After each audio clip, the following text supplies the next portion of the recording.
As a reader, I of course have a lot of people recommending me books to read, like family, friends, even people on the internet. So in this video, I will be using this as an excuse to actually read the books that are recommended to me, because sometimes I just procrastinate too much. And the first book will actually be Just Kids, which was recommended to me by my friend Harvey. I actually don't really know much about this book, so I'm interested to see what it will be about, because I have no idea. This is actually my second time recording this intro because I deleted the first time, so I will be looking a bit different in the next clip because I'm filming this a couple of days later, but let's get into it.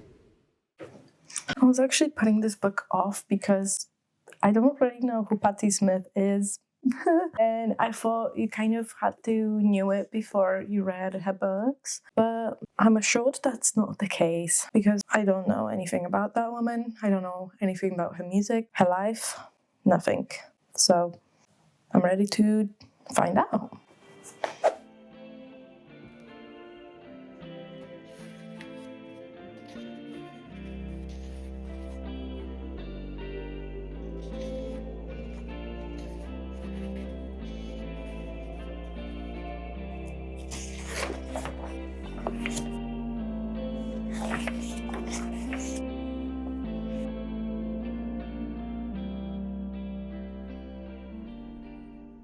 Just Kids is actually taking me by surprise. This is definitely a book I wouldn't pick up by myself, or I wouldn't really think to pick it up, even though I've heard pretty great things about it. It's a memoir. I don't really read memoirs, and because it is a memoir, it's so hard to talk about. But we follow Patti Smith from her young childhood through a very brief adolescence with her parents, but then her journey on her own to a more vibrant art scene in New York City. She is pursuing creative life, and even though it leads her into a very poverty-stricken situation, she doesn't give up. She is striving towards being able to express herself and be reliant on her creativeness and her art. I find it so inspiring. I feel like this book is about overcoming obstacles and going on a journey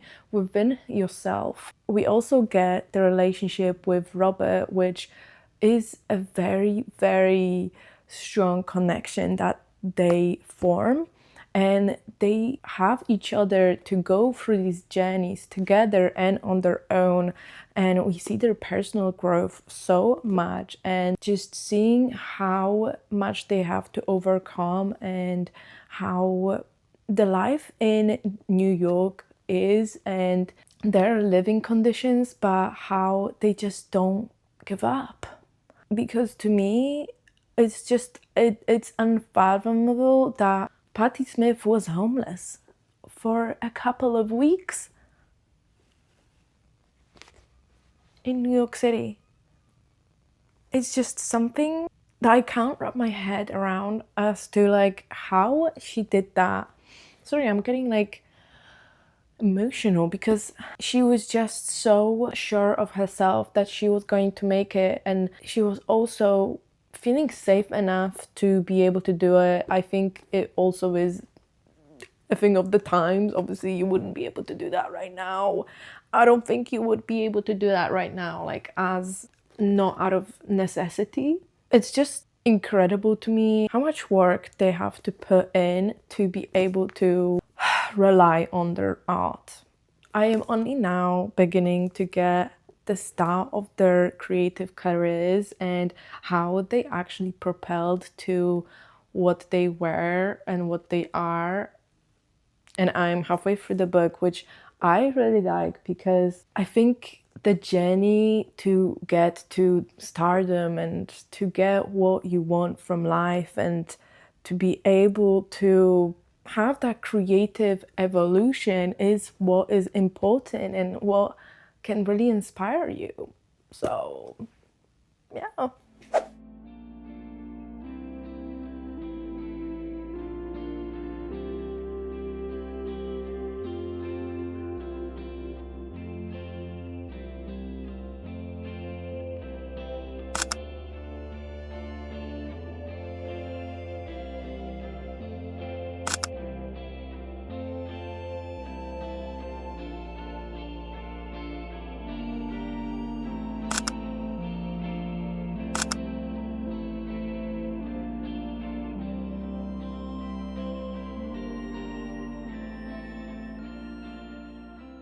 The focal point of Just Kids is the connection between Robert and Patti. It's that sort of connection that can only be described as a soul connection. They have such a bond that it transcends anything that we really understand. It's not something that you can easily describe, and it does start off as a love story, but it then shifts into something much else, and it's very natural. It feels natural because they still have that link in between them, which is what I think is important in this story, because this is what drives the story forward, except for their pursuit of art and the New York City life. This also captures the life and culture of the 60s and 70s, especially in New York City, so well. It really feels very vibrant and very intense. It really feels like you can walk along these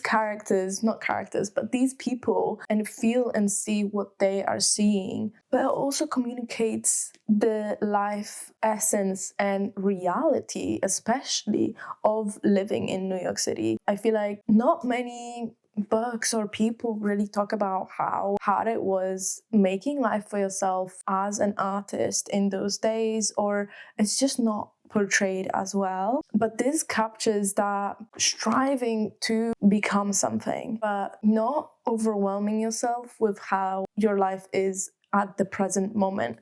We have a lot of Patti and Robert living in some questionable circumstances. I feel like their dedication to just making it and not being bothered by what is going on around them and burdening themselves with getting material gains, it was something I've never seen. This definitely talks about their discovery and evolution within each other. Like I've said before, it's definitely about their growth as people and as partners in the artistic scene. It was just very, very inspiring. But I do feel like this book is a book you read more in like short bursts at a time throughout a month or two, because it was a lot at one point when I was just reading it cover to cover, basically. Because the first 100 pages were very, very intriguing to me. It talked about that journey from being a factory worker to living life in New York City. That was very interesting to me. But then as we go closer to the goal at hand, or the scene in New York, this book quickly turned into naming names. And as someone that doesn't really have much curiosity of it, it was a bit harder to get through. So I would say you have to have some semblance of interest towards Patti Smith, or the beginning of rock and roll, the art scene of the 70s, or even the culture of the 60s and 70s as decades themselves. But since I am not one of those people, I didn't have much stake in this part of storyline. I don't know how else to say it, which is why I'm giving this book 3.5 stars, because I didn't have much interest in the story, but this story is so expertly written. It actually piqued my interest into other books by Patti Smith. I'm very interested in The Year of the Monkey and Devotion, but I will see, because I feel like they are going to be books that you want to really reflect on and just kind of spend your time with, which I wish I did with Just Kids. So the second book I'm going to be reading is actually a book recommended to me by my parents. My dad actually said it's the book that he got my mum that got her into reading. Something like that. And it is Limes Inferior. It is a book written in Polish. I think it's only available in Polish as well. All I know about it is that it's science fiction, and I have been getting more into science fiction lately. I'm trying to expand more into that genre. At the back it says, like, one of the very established authors said it's one of the most original stories and plot lines ever. So it's so tiny too, so I feel like hopefully it won't take me too long to read.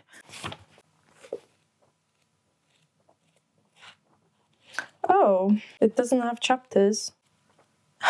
Okay, I'm not judging.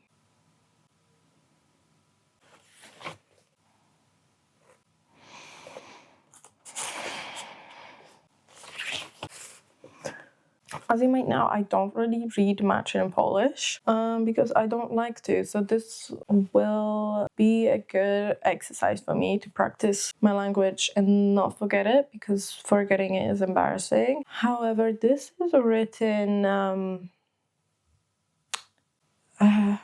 I don't even know what he's talking about. He's just like very existential, talking about concepts. Not even concepts like science fiction concepts. He's talking about concepts, life concepts, about like being equal and seeing the beauty of life. I don't know. My parents did say that if I'm not into it in like 20 or 30 pages, then I can stop reading it. So I will give it that grace period of 20 or 30 pages.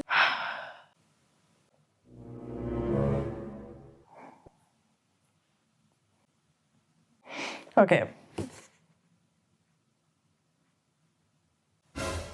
This is written by a man. Can you guess what I'm having a problem with? Yes, it is how he's describing women. There is like this 20-year-old woman on his boat, and he says, she's a very attractive specimen. She's young, maximum 20 years old, with a beautiful tanned skin and pretty nice shapes as well. And then just something goes on, blah, blah. And he says, without any prompting from Sneer is the guy, she took off the top of her costume, probably because she wanted to give something back to him after getting a free ride. Blah, blah. Sneer didn't really pay much attention to her, maybe only a little bit to her massive bazonkas. Huh?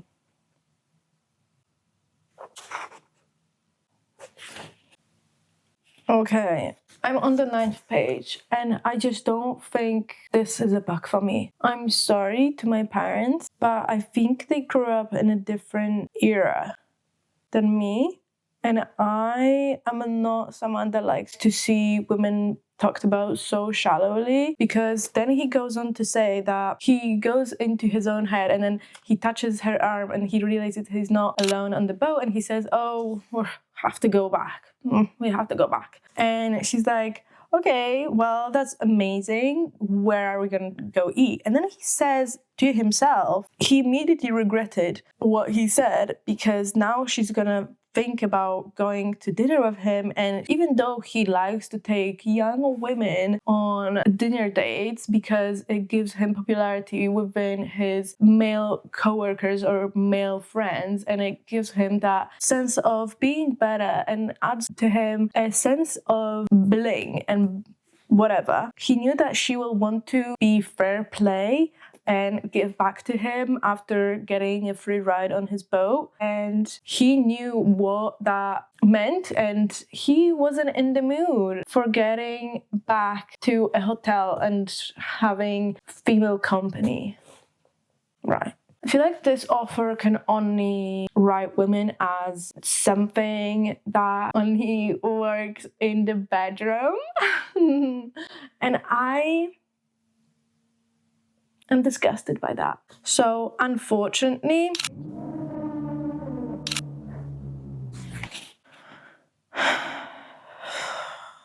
I don't think I'm going to like this book. And I don't know if it's just the start of the book that's so misogynistic or what, but I just don't. As a man, write better introductions to your books, because first of all, we started with some freaking man thinking about things, and he goes on to be the most misogynistic person ever. And even if that turns out to be like some kind of, oh, like whatever, she's just like poor and she was trying to get dinner out of him and like get him back by being sexual with him, I just don't think I can. I just don't think I can.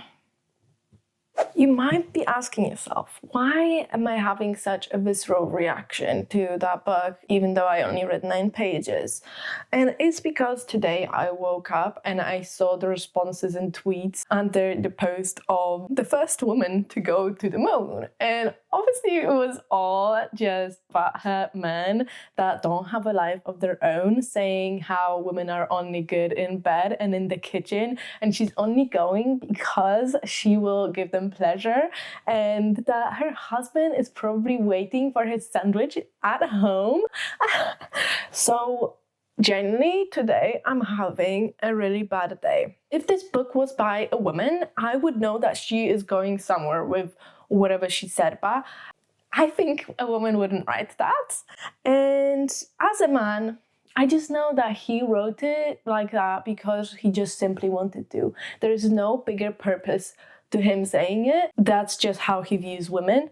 And I genuinely can't deal with that. I can't, and I won't. And I'm already in a bad mood. Don't put me in a much worse mood, because just don't, okay? So the actual book I'm going to be reading next is Conversations with Friends. I'm actually hoping I can read it because I know this is about a woman that makes questionable choices, but I'm hoping at least this will be entertaining, because that book wasn't entertaining. And I think I'm also in a bad mood because Just Kids was much more existential and real than I was expecting it to be. It didn't have a good ending, okay? It didn't have a happy ending because it's real life. It's real life, and I hate real life because real life just is... Okay, let's not get into it. So let's start Conversations with Friends.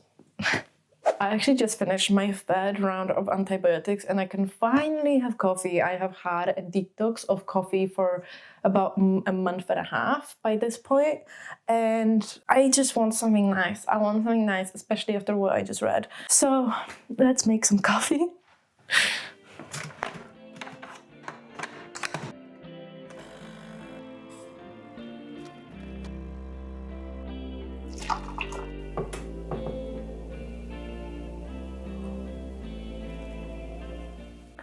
Let's start this again, shall we?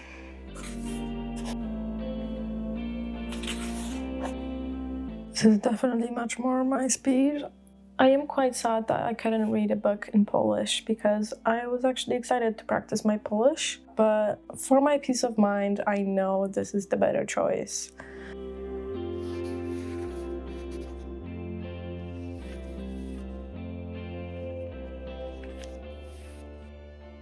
So we're following Frances and her friend Bobby. Frances is our main character, and they are best friends, former girlfriends that do spoken poetry together. But Frances is the writer and Bobby just performs with her. Soon into the book, they meet this couple, Melissa and Nick. Melissa is a kind of literary agent, literary journalist. She is making a piece about them. So they meet with her a couple of times at her house, and Frances begins to develop a bit of a crush on Nick, while Bobby is very much idolizing Melissa. I feel like Frances is a very interesting character. She's very complex in my opinion.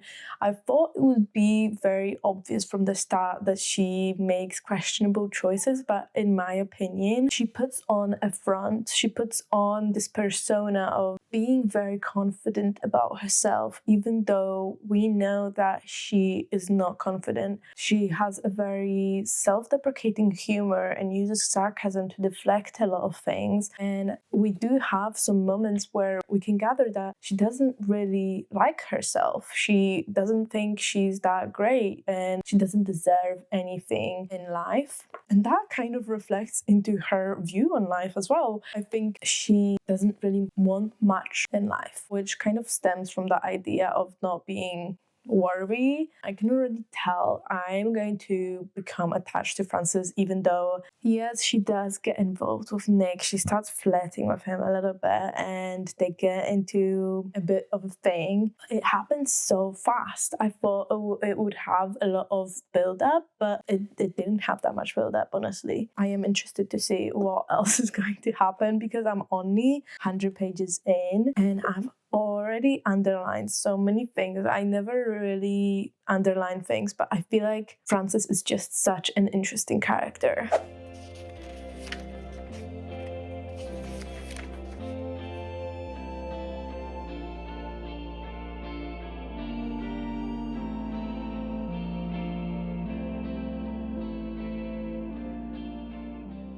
I'm really glad that my boyfriend didn't lead me astray, but I'm honestly not surprised because he's my boyfriend and he does know me really well. So I did end up loving this book a lot. I am actually giving it 5 stars. This book made me feel things that I've not felt for a long time. I have related to the character. I have been really annoyed at a character. I have been crying and really proud of a character. I've just felt every emotion under the sun because this is so complex, but just like real humans are. I feel like in most books we have these characters that are either very annoying or are very messy or are very righteous, but I feel like this captures how nuanced humans are and that they can be good people, they can have bad past, they can have a lot of things going on in their head, and we know that that is affecting them, but we also know that what they're doing is not completely right. And I couldn't help but being engrossed in this. I actually don't have words because I have related to this book quite a lot. I feel like I've underlined the most things in a book I have ever had in my entire reading career. I usually write down things I want to say about a book, but this book just made me feel, you know? I didn't really have many thoughts. I just felt. Every time I read Sally Rooney, I think, wow, there is no way she's gonna be the last thing I read from her. But every time, she kind of does. Intermezzo surprised me in such a way that I've not experienced, and similarly with this book, this is definitely not what I expected. This actually reminded me of another book I read recently, which was Gender Theory. It had such similar plot points. I feel like they must have been inspired by this book because they're just so similar. This one doesn't have like the sad tone of Gender Theory. I feel like even though the character is kind of messy and what is happening to her is kind of sad, it doesn't have a depressing tone. It doesn't want to make you cry, but you also do know that what is happening is kind of just tragic. Our main character, Frances, is going through a lot. She has a very complicated relationship with her best friend, Bobby, and then when Nick and Melissa come into the picture, it gets so complicated, I swear. And I've never really experienced this before, but I feel like all of these people should have just figured maybe it's time for a polycule. I've never seen people more deserving of a polycule than these people. All of their traits would have worked so well within each other, within this massive relationship. I'm having a hard time describing this book because everything that happens, I don't want to spoil anything. And I obviously already said the plot. So all I can say is that this is an amazing book and everyone should read it. I feel like this is definitely going to go into my essential reading list. So if you want to know me, read this book. This is me in a book. Thank you guys so much for watching. Don't forget to like and subscribe, and I'll see you in the next one. Bye!